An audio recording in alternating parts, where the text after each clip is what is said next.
Hello friends, तो कल हम सेट 2019 का 10 क्वेश्चन कर रहे थे फर्स्ट पार्ट में, ठीक है। तो उसके जो बचे हुए क्वेश्चन है उसको पार्ट सेकेंड में कवर करेंगे, ठीक है। तो 10 क्वेश्चन हो चुके हैं, तो 11th क्वेश्चन आज करते हैं, ठीक है। तो 11 क्वेश्चन देखते हैं। क्वेश्चन दे रखा है इसने, एक घड़ी की मिनट की सुई, समझ रहे हो ना, घड़ी में मिनट की सुइयाँ होती हैं, सेकेंड की सुइयाँ होती हैं, आवर की सुइयाँ होती हैं, तो मिनट की सुई की बात कर रहा है, की लंबाई 14 सेंटीमीटर है, ठीक है। सुई द्वारा 1 मिनट में तय किया गया क्षेत्रफल ज्ञात करना, तो क्षेत्रफल हमें बता देना है यार, ठीक है। ऑप्शन दे रखा है 10.26 सेंटीमीटर स्क्वायर क्षेत्रफल में है, 16.80, 18.33, 20.52 सेंटीमीटर स्क्वायर, ठीक है। तो समझ में आ रहा है बात। तो अब इसको सॉल्व करने की कोशिश करते हैं क्वेश्चन को, ठीक है। अब क्वेश्चन समझेंगे थोड़ा, देख रहे एक फार्मूला पता नहीं पढ़े हो गए यार तुम लोग, 8 का फार्मूला है, सिंपल एक फार्मूला था। जब भी एंगल पे बात होता है तो क्या होता है, theta divide by 360 into area का फार्मूला पाई आर स्क्वायर, ये हमारे पास एक फार्मूला बन के आता है, ठीक है। जब भी किसी एंगल पे कैलकुलेशन करना होता है तो theta divide by, theta is nothing but angle, जो वहाँ पे कोण तुम्हारा जो भी कवर करेगा कोण, उसकी बात करेंगे, ठीक है। अब सबसे पहले तो एक मान लो तुम्हारा घड़ी होता है यार, ठीक है। तो ये मिनट का मान लो सुइया होती है, मिनट की सुई मान लो ये, ठीक है। तो ये 1 घंटे में कितना कवर करती है यार, 1 घंटे में 360 डिग्री कवर करती है क्या, यानी 60 मिनट में, 1 घंटा में 60 मिनट, तो 60 मिनट में 60 मिनट बराबर 360 डिग्री, समझ में आ रहा होगा बात, ठीक है। अब देखो यार 1 मिनट में कितना कवर करेगा, कितना डिग्री, तो 360 डिवाइड बाई 60 कर देंगे तो हमें पता चल जाएगा, यानी 6 डिग्री। तो 1 मिनट में वो कितने का कोण कवर करता होगा घड़ी, मतलब 6 डिग्री का कोण बनाता होगा, ठीक है। ये कोण जो बनता है कितने का बनता है, 6 डिग्री का 1 मिनट में कवर करता है, ठीक है। तो यानी हमारा थीटा का मान यहाँ पे क्या निकल चुका है, 6, ठीक है। तो हम रख के आंसर निकाल लेंगे अपना, कोई दिक्कत होगा नहीं अभी, ठीक है। तो यानी यहाँ थीटा के नाम जगह पे क्या रखने वाले हम, थीटा है ना यार, तो थीटा क्या होगा 6 डिवाइड बाई 360 इंटू, अब देखो यार पाई का मान दे नहीं रखा है कुछ, तो 22/7 रख लेंगे। आर का मान हमें दिया है, यानी सुई की जो लंबाई होगी ना यार, यही तो घूम रहा है ना, यानी ये क्या है, ये मैक्सिमम मानते हैं हम सुई की लंबाई हमें, यानी आर हमारा किसका काम करेगा, आर इक्वल टू 14 सेंटीमीटर, ठीक है। तो यानी आर इक्वल टू 4, आर है स्क्वायर करना है तो 14 सेंटीमीटर इंटू 14 सेंटीमीटर, ठीक है। तो कट करोगे ये कितने बार जाएगा, 2 टाइम्स में कट जाएगा ना, 6 से 60 टाइम्स, ठीक है, 2 से 30 टाइम्स, ठीक है। अभी भी कट सकता है ये, 2 से इसको काटो तुम तो ये हो जाएगा तुम्हारा 11 टाइम्स से 15 टाइम्स, ठीक है। अभी कटने वाला है नहीं, तो ये 15 अप्रॉक्सीमेटली कितना है, थोड़ा सा 1 से कम होगा थोड़ा सा, यानी 11 से थोड़ा सा कम वैल्यू आएगा। इस 11 के आसपास कौन सा वैल्यू, हमारा ऑप्शन ये है, तो हमारा ऑप्शन हो जाएगा ए। तो यानी आंसर हमारा क्या आने वाला है, आंसर आ जाएगा 10.26 सेंटीमीटर स्क्वायर, क्योंकि देखो यार 15 से स्क्वायर हो गए, 1 से स्मॉल वैल्यू आएगा, मतलब 1 से थोड़ा सा छोटा आएगा वैल्यू, ठीक है। तो 1 से जब छोटा होगा वैल्यू तो 11 से मल्टीप्लाई करेंगे तो 11 को भी तो छोटा करेगा थोड़ा सा, तो यानी हमारा वैल्यू किस में चला जाएगा, 10.26 में चला जाएगा, ठीक है। क्वेश्चन नंबर 12 देखते हैं यार, ठीक है।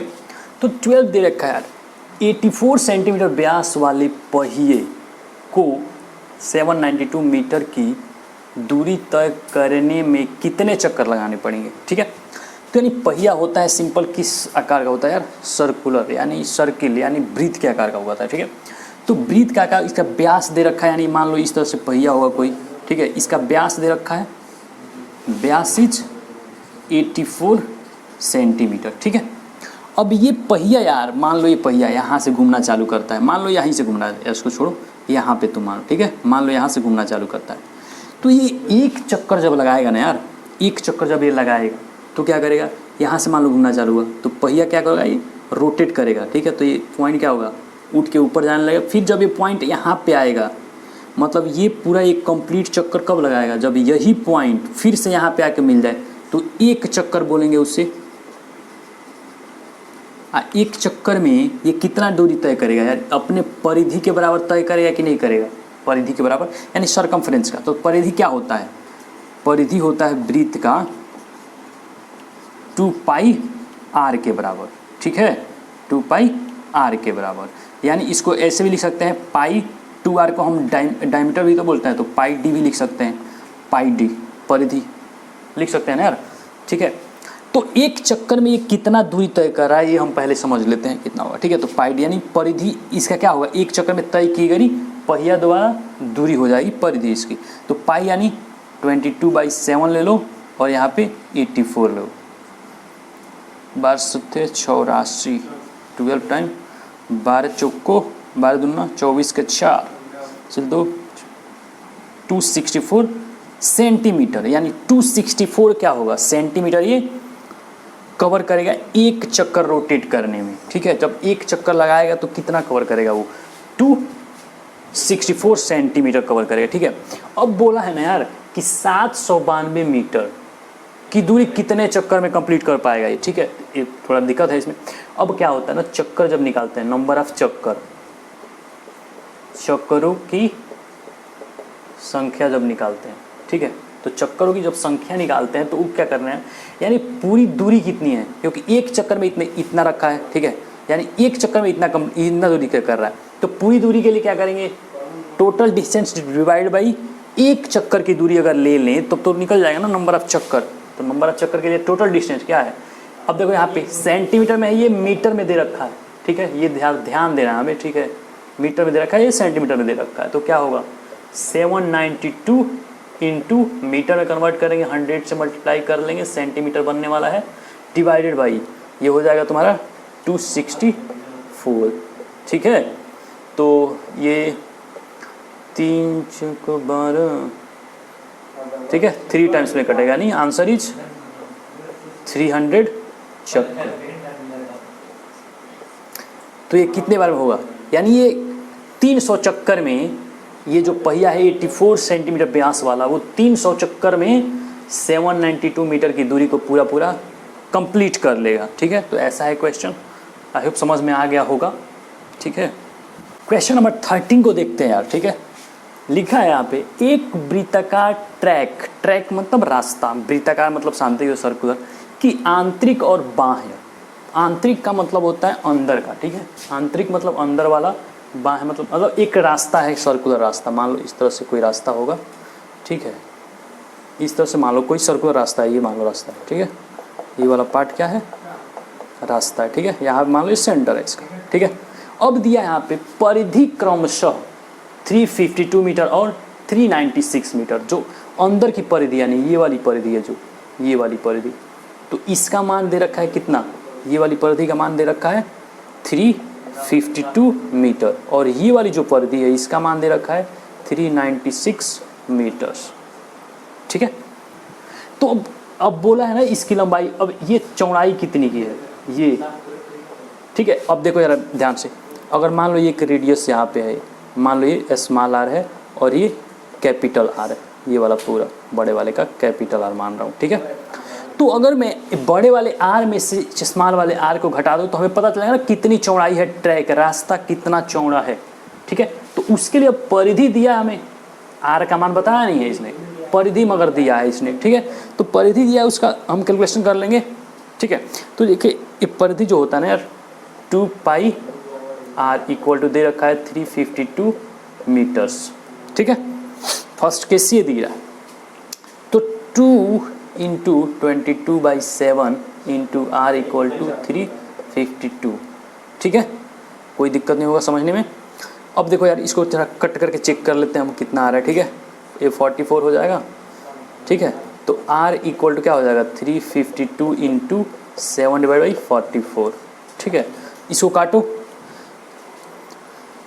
6/32, तो 8 चौको 32, 320 और 32, ठीक है।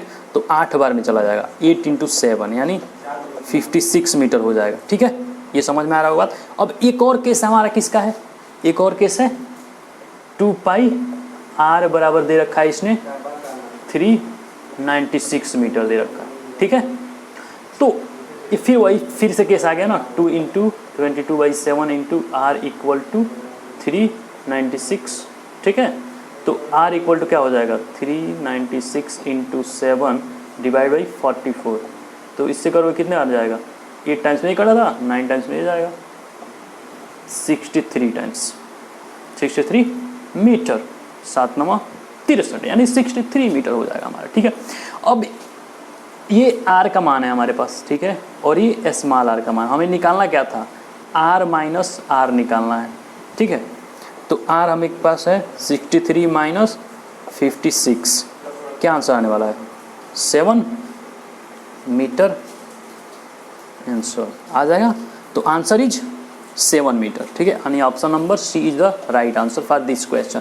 तो इस तरह के जब भी क्वेश्चन आए तो सबसे पहले परिधि का कंसेप्ट समझना है क्या होता है, और सिंपल ये लगाओगे परिधि के बारे में, रेडियस निकल जाएगा, रेडियस को सब ट्रैक कर देंगे, तुम्हारा ट्रैक का लेंथ निकल जाएगा, कोई दिक्कत नहीं होगा इसमें। ठीक है,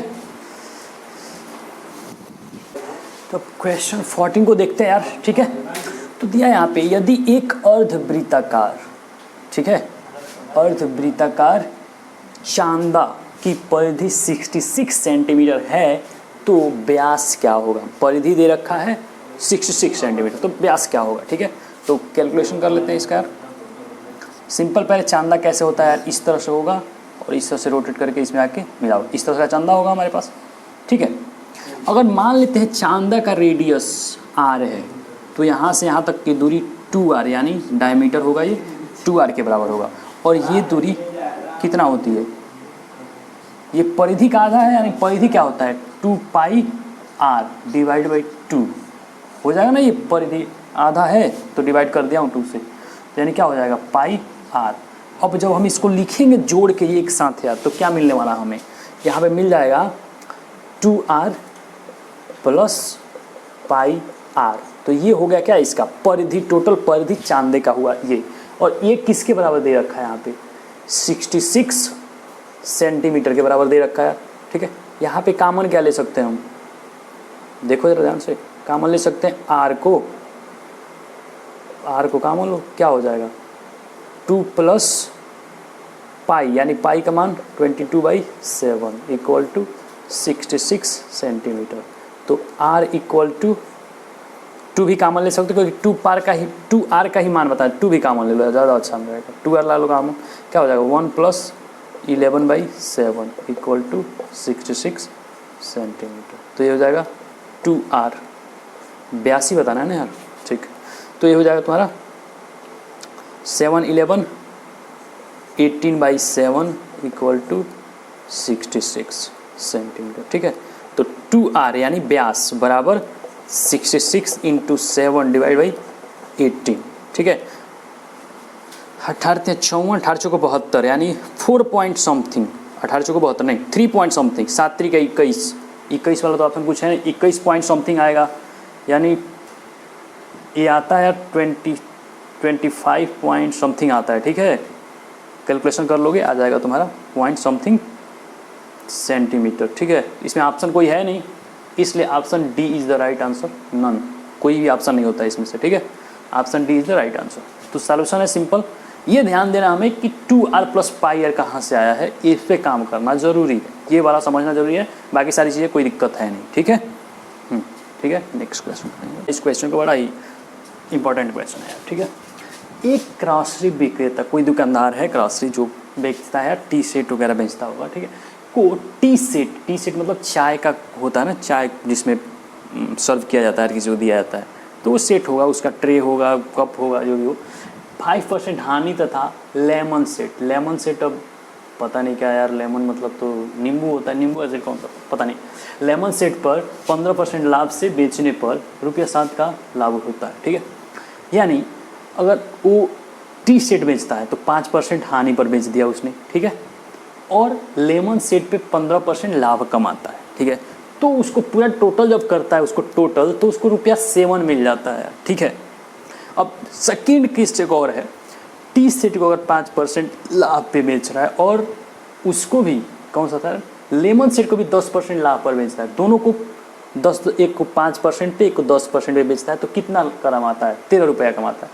तो बोला है टी सेट का मूल्य ज्ञात कर दीजिए यार, बड़ा ही इंपॉर्टेंट क्वेश्चन, ध्यान देना इस पर। ठीक है, समझाने की कोशिश करता हूँ, समझना यार, पहले बात बोलता हूँ उसको सुनना। जैसे मान लो कोई तुम्हारे पास वस्तु है, ठीक है, अगर कोई वस्तु है, अगर मान लो तुम उसको खरीदते हो कुछ प्राइस में, ठीक है, तो उस पर तुम मान लो कुछ हानि उठाते हो, ठीक है। जैसे एग्जाम्पल के ले रहा हूँ मैं, ठीक है, एग्जाम्पल समझाने के लिए, उसके बाद क्वेश्चन करेंगे। जैसे 100 रुपये का सामान है, ठीक है, एक सामान है 100 रुपये का, इस पर तुम्हें घाटा होता है 5 रुपये का, तो 95 हो गया, ठीक है। समझ में आ रहा होगा बात, यानी यहाँ पे 5% का लॉस हुआ है। अगर एक सामान तुम्हारा मान लो 110 रुपये का है, ये तुम बेचते हो, कुछ भी होगा तुम्हारा अमाउंट पता नहीं कितना है, मान लो 10% लाभ हुआ तो 11 रुपये हो जाएगा, तो यानी 121 में तुम बेचते हो 10% लाभ। अब जो देखो यार ध्यान से, अब जब तुम्हें अब बताना पड़ेगा कितने का फ़ायदा हुआ है, तो कितने का फ़ायदा हुआ है, यानी 100 रुपये का था, ये 5 रुपये का घाटा यहाँ पे हुआ, यहाँ पे 21 रुपया बचा है, मतलब 110 था, 121, यानी 11 रुपये यहाँ पे फ़ायदा हुआ है तुम्हें, यही हुआ ना। यानी कितने रुपए का फ़ायदा हुआ यार, 11 रुपये का फ़ायदा, 110 का सामान था, 11 रुपये का फ़ायदा यहाँ पे हुआ है, ठीक है।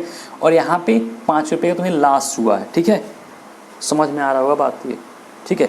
अब देखो ज़रा इसमें, अब करना क्या है, ये कैसे पता चलेगा कि कैसे हमें कितना लॉस हुआ, कितना प्रॉफिट हुआ। तो जो यहाँ पे प्रॉफिट हुआ ना यार, यहाँ पे कितने का लॉस हुआ, 5 का लॉस हुआ, यहाँ पे प्रॉफिट कितना, 11 का।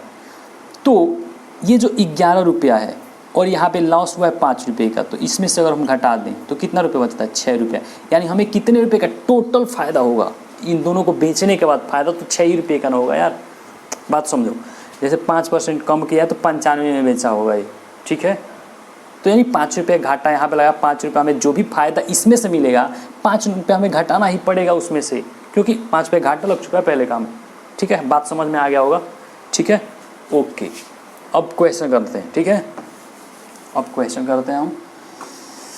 अब केस नंबर 1 जो दिया है, ठीक है, जो केस 1 है हमारा, केस फर्स्ट में दे रखा है, क्या दे रखा है, 5% हानि हुआ है और कितना 15% का मुनाफा हुआ है, तो 7 रुपये का डिफरेंस आया, ठीक है। अब देखो यार, अब हम क्या कर रहे थे, दोनों का जो सेलिंग प्राइस है उसको क्या करते हैं, जो बड़ा वाला है उसमें से छोटे वाले को घटा दे रहे थे, यही नहीं कर रहे थे, अभी निकाल रहे थे। तो यानी ये कितना फ़ायदा, 15% ज़्यादा। अब मानते हैं हम पहले टी सेट जो है, टी सेट उसका जो सीपी है वो X रुपया है, ये मान लेते हैं, ठीक है, कॉस्ट प्राइस मतलब क्रय मूल्य। और जो लेमन सेट है तुम्हारा, ठीक है, उसका है Y रुपया, ठीक है, इधर लिख दो ज़्यादा बेटर होता है, ठीक है, X रुपया Y रुपया, ये समझ में आ रहा होगा, ठीक है। तो अभी देखो यार, ये पहले टी सेट पे कितना 5% का हानि हुआ है, तो टी सेट का इसका इसी पे ना हानि हुआ होगा यार, इस प्राइस पे, क्योंकि सीपी पे ही हानि होता है, तो X पे हानि हुआ है 5% का, तो 5% यानी 5/100 किसका, X का, यानी 5x/100 लिख सकते हैं, ठीक है। केस 1 कर रहे हैं अभी हम, ठीक है। और अब देखो यार, दूसरा केस में क्या हुआ है, इस पे 10% का लाभ हुआ, ठीक है, तो y × 10/15 है ना, 15% है फर्स्ट केस में, तो 15/100 यानी 15x/100, ठीक है। अब यार इसमें फ़ायदा यहाँ पे हुआ है, तो इसको अगर ये जो प्राइस है इतना ही अमाउंट फ़ायदा हुआ है ना यार, इसका इतना % फ़ायदा, मतलब इतना फ़ायदा हुआ है, तो इसमें से अगर इसको घटाएं तो कितने रुपए का अंतर आने वाला है, 7 रुपये का होगा ना। तो यानी 15x/100 minus 5x/100 equal to 7 रुपया, ठीक है। समझ में आ रहा होगा आई होप, ठीक है। अब कॉमन ले लेते हैं यार, इसमें कॉमन क्या हो जाएगा, 5 कॉमन ले सकते हैं, तो क्या होगा ये 3x माइनस क्या लिख रहा हूँ यार, y होगा ना ये, ओ सॉरी 3y है, ठीक है, ये गड़बड़ हो गया था थोड़ा, 3y माइनस ये क्या होगा, x इक्वल टू 7 × 100, ये बात समझ में आ रहा होगा। अब 5 से इसको जब कट करोगे तुम कितने बार में, 20 टाइम्स में कट जाएगा ना यार, 5 से 20 बार, यानी हमारा इक्वेशन यहाँ पे क्या मिलने वाला है हमें, ये मिल जाएगा 3y minus x equal to 140। ये हमारा केस 1 ख़त्म हुआ, ये हमें इक्वेशन 1 दे के गया है, ये फर्स्ट इक्वेशन मान लेते हैं इसको, ठीक है। अब चलते हैं सेकेंड केस में, ठीक है, केस सेकेंड में। अब ये दोनों केस में हमें फ़ायदा ही हुआ था, एक में कितने का फ़ायदा हुआ था, एक में 10%, एक में 5% का। तो x का 5% था, तो x का 5% यानी 5x बट्टा 100 फिर से होने वाला है, और वो 10% तो 10y बट्टा 100 होने वाला, इक्वल टू 13 रुपये का फ़ायदा हुआ था इस केस में। ठीक है, तो वही सेम चीज़ें करेंगे। क्या मान लो 5x plus 2y equal to 13 into 100, तो 5 से फिर से 100 काटेंगे तो क्या हो जाएगा, ये 20 टाइम्स। ठीक है, ये बात समझ में आ रहा होगा। तो x plus 2y equal to ये क्या हो जाएगा, 260 रुपया होगा। x plus 2y equal to 260। ठीक है, तो ये बात इतना समझ में आ रहा होगा, कोई दिक्कत नहीं होगा इसे समझने में, आई थिंक। ठीक है, तो ये इक्वेशन हमारे पास, ये दूसरा इक्वेशन में बन रहा है। ठीक है, सेकेंड इक्वेशन बन गया। अब सिंपल क्या करना है, हमें इक्वेशन को सॉल्व कर लेना है। ठीक है, तो देखो जरा यार, अगर इन दोनों को इक्वेशन को हम जोड़ें, ठीक है, तो जोड़ने पे क्या होगा यार, ये x से कैंसिल आउट हो जाएगा। तो यानी हम क्या कर रहे हैं, इक्वेशन फर्स्ट को इक्वेशन सेकेंड के साथ जोड़ रहे हैं। ठीक है, जोड़ रहे हैं इसको। ठीक है, तो जोड़ने में क्या होगा, x गॉन, अब बच गया 3 2 5 यानी 5y इक्वल टू, इधर जोड़ो 260 140, तो 6 से 300 और एक 400 यानी 400 हो जाएगा। तो y बराबर 80, यानी एक लेमन सेट का प्राइस क्या है, 80 रुपया है, मगर उसने किससे पूछा है, टी सेट का प्राइस पूछा है यार। ठीक है, तो इसको इसमें रख लेते हैं यार, इसमें से हमें निकल जाएगा आसानी से मान।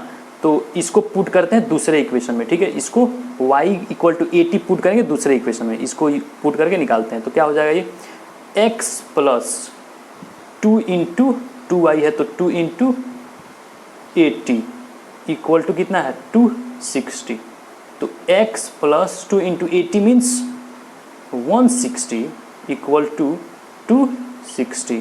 तो x इक्वल टू 260 माइनस 160 यानी 100। तो आंसर हमारा होने वाला है 100 रुपया। ठीक है, तो option number D is the right answer.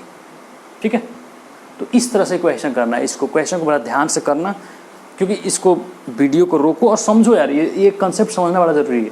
थोड़ा डिफरेंट टाइप का क्वेश्चन है, जैसे लॉस हुआ है तो प्रॉफिट में से घटा चुके थे, और दोनों में प्रॉफिट है तो दोनों को जोड़ के हम 30 के बराबर कर दिए थे। ठीक है, तो एक केस समझना थोड़ा बढ़िया से है, इसको बढ़िया से ध्यान से देखो, ये क्वेश्चन समझ में आ जाएगा, और ये बड़ी बढ़िया क्वेश्चन है, बहुत ही बढ़िया क्वेश्चन। ठीक है, नेक्स्ट क्वेश्चन करते हैं। अब वीडियो हो रहा है लंबा यार। ठीक है, तो हम करते क्या है ना, एक और पार्ट बना देते हैं, इसका पार्ट 3 में देते हैं क्वेश्चन, क्योंकि वीडियो बहुत ज़्यादा लंबा हो जा रहा है तो उसके थोड़ा दिक्कत होता है। ठीक है, तो अब जिसको भी वीडियो मिल रहा है वो लाइक करें, कमेंट करें, शेयर करें, अगर अच्छा लगता है तो लाइक करें ज़रूर। ठीक है, सब्सक्राइब करें चैनल को।